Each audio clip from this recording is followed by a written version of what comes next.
In the last few weeks, you probably had your performance review, and it didn't go the way you thought it would. You didn't get the promotion, you didn't get the raise or the bonus you were expecting, or maybe the numbers just didn't match the year you thought you had.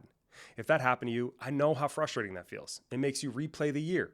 It makes you question whether you focused on the right things. Today, I'm going to help you figure out what to do next, how to respond in a way that protects your reputation, your momentum, and your long-term goals.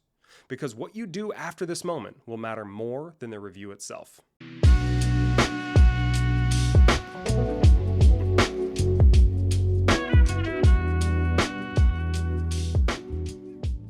Okay, do me a favor, take 2 seconds and hit that follow button if you haven't already. I want to make sure you don't miss any of the content I'm dropping this year.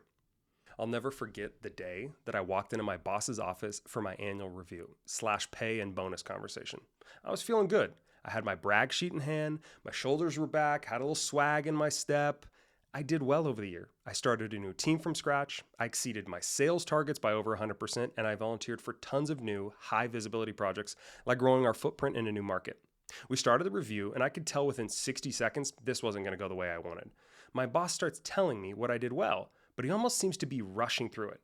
You can tell that he just wanted to get to the reasons why I sucked so he could justify the small raise and the shitty bonus he was going to give me. He goes through each of my opportunities and finally tells me I'll be getting a whopping 3% raise and a 4K bonus. I looked at him confused, almost waiting for him to say, "Gotcha, Austin, just kidding. Here's your 15% raise and your 20K you earned this year." But no, he delivered the numbers straight face and asked if I had any questions, as if there was anything we could do at this point. I felt defeated. I had spent an entire year busting my ass, going above and beyond, and it basically meant nothing. We wrapped up the meeting, and I walked back to my desk, shoulders hunched over and demoralized. I just sat at my desk. I was looking at the Windows lock screen, wondering, why did I even choose to work for this company? Now, maybe you've been in this situation. You've waited all year to finally get the pay or the promotion you think you deserve, just to find out you didn't get it. If so, this episode is for you. By the end, you're going to understand what your next move needs to be and how to prevent it from happening in the future. But first, you need to process what the heck just happened. So let's break down the reality of what you just experienced before we go any further. Now, when you don't get the promotion, the raise, or the bonus you thought you were expecting, it almost feels surreal at first. Like, did this really happen? Did I really just get screwed over by my own boss? Are we living in the same reality? The truth is, you didn't fail, you just didn't know how to play the game the right way. It probably feels like the whole year was a waste, but it wasn't a waste. You just learned that you have to play the game a little differently. It's just information that now you can use for your next review. And the next thing you got to realize is your life isn't over. It may feel like this is the worst thing that could have happened to you, and don't get me wrong, it sucks, but let's be really honest with each other. You still have a job, you still have a paycheck, and nothing is final. You can always change this situation. Don't let something like money ruin your entire year. It's a moment, and it's a crappy moment, but it's not your final destination. And the next thing you got to realize is that hard work is not enough.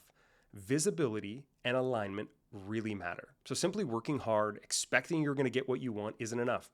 You have to make your goals known, your expectations, you have to be the squeaky wheel, and you have to be that high visibility person. I used to think just working hard, keeping my head down was enough, but it wasn't. The work needs to align with what's most important with the company, your department, or your boss. So now that the shock is worn off and the dust is settled, let me help you avoid the stuff that most people do next. The moves that can ruin your reputation, burn bridges, or screw over your career goals. So I want to share things you absolutely have to avoid after you get this disappointing news. So the first thing you cannot do is react defensively or emotionally during that conversation. Now, you might be tempted, like me, to react in the moment, to say something like, "Dude, I worked really hard this year and it seems like you don't even care." Or, "I'm tired of the way our company treats their top performance." But don't. Instead, I want you to listen. Ask some clarifying questions. Take some notes.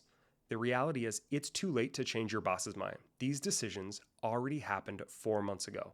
So don't ruin your rep or your future because of a moment of passion or frustration. The next thing you can't do is make a sudden move. Don't threaten to quit, apply for other jobs, or start to badmouth your manager.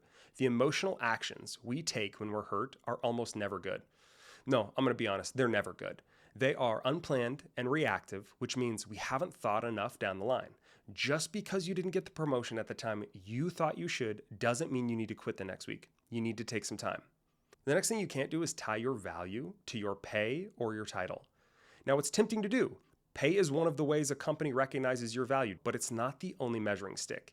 Your pay and title are not your only value. I've seen plenty of functioning idiots with awesome titles, and I've seen hardworking rock stars with crappy titles and pay. Maybe you aren't in the right environment.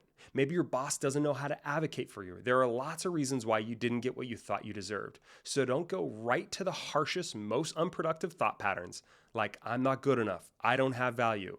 This kind of stuff does not help. And finally, the last thing you can't do is compare yourself to others. It's so tempting, don't get me wrong, to run around asking people what kind of raise they got or what kind of bonus they got. We want to feel better about our own situation, but comparing literally never works. First, you can't trust what people tell you because most people lie to sound better. Take it from a guy who was a leader for a decade. I saw it time and time again. Second, if someone did get something that you didn't, is it going to help you feel better about your situation to know that what they got? Absolutely not. Of course it doesn't. Now instead, spend all of your energy on your next move. Now we chatted about what not to do. Now I want to let you in on the single best thing you can do next. The best way to move forward effectively is to pause and reflect. Jumping right into the next move ain't the right decision. You have to ask yourself some questions. I want you to take 2 weeks and do some reflection. No more, no less. Now here are the questions that I've asked myself after I don't get the result I'm looking for. Did I have expectations for a specific raise, bonus, or promotion? If so, why? Did I make my goals clear to my boss during the year, aka more than once? Did I show my value throughout the company beyond a question of doubt? What was the one thing that got in my way this year? What will I change moving into the next few months? Did I focus on the work that was most important to the senior leadership team, my boss, or was it just the stuff I thought was important? Did I ask before I went down that path? And finally, is this company the right environment? If everything that I control goes perfectly, is my company able to give me what I want? If not, it may be a sign that you need to move elsewhere. Now, being reactive doesn't help you move up faster or go further. In fact, it makes you like everyone else. Take some time, pause, reflect, and then make your plan. Now, hoping you get paid more or hoping you get promoted isn't a strategy. Having a clear plan before you get started is what separates the average from the great. The first thing you got to do is you got to figure out your goal for the next review period. You can't just wing this. You need to get specific. What is the title that you want?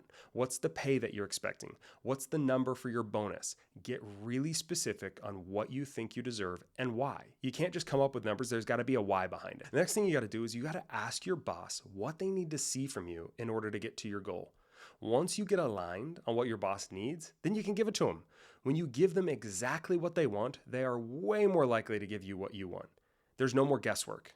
And finally, schedule periodic conversations with your boss throughout the year. I'm talking 2 to 3 times minimum.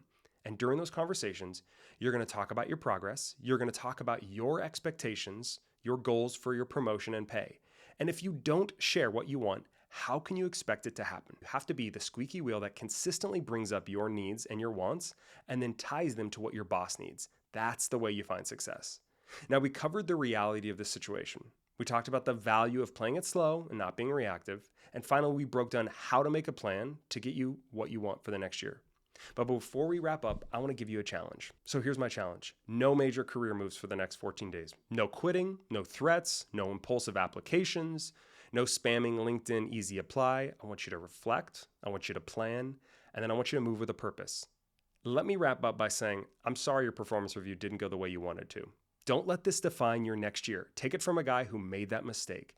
Don't let it limit your value, and don't let this be what holds you back from getting what you deserve the next time around. I know you have value. You know you have value.